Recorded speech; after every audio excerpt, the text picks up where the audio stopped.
Good evening, family. Good evening, Jules, or depending on when you see this review video. I promised you another part because part one was yesterday of my review of the movie Hope Lives. I have to do this kind of review for you because this movie's definitely life changing. It's probably one of the best I've watched that's faith based in a really long time. So I hope you saw gem number one. So I'm moving on to gem number two. And it has to do with being very intentional about how we handle trauma, especially during and afterwards. I mean, that's what my mission is about. One of my recent posts covered the subject of grief because I realized I hadn't touched on that because I've experienced grief and touching on how grief, pulling from this movie, can be such a blessing. So, of course, grief is very traumatic. As I've said before, trauma is something you're not prepared for. I didn't expect to go from making some purchases to help my dad, thinking, I'm just helping him with some medical needs for the day, to be losing him all in the same day. So I'm still reeling from that. It's 5+ years.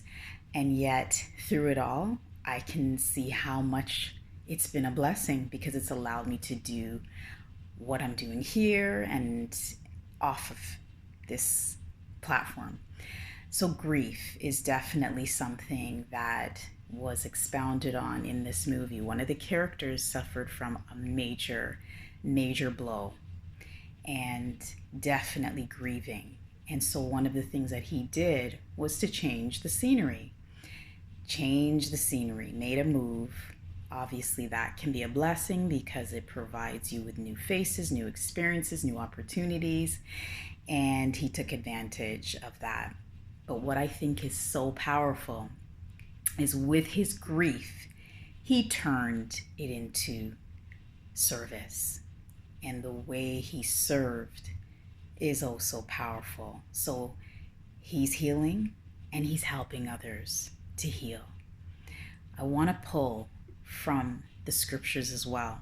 So I hope you have a Bible because I want to take you to Mark 6. So in this scripture reading, there's some Hebraic names used, so I'll do my best reading them. But of course, I love to read that which is in its original, authentic scriptural reference. So let's start with Mark 6 and verse 1. And he went away from there and came to his own country, and his taught ones followed him. And Sabbath having come, he began to teach in the congregation. And many who heard him were astonished, saying, Where did he get all this? And what wisdom is this which is given to him, that such miracles are done through his hands? Is this not the carpenter, the son of Miriam, and brother of Jacob, and Joseph, and Yehuda, and Shimon? And are not his sisters here with us? And they stumbled in him.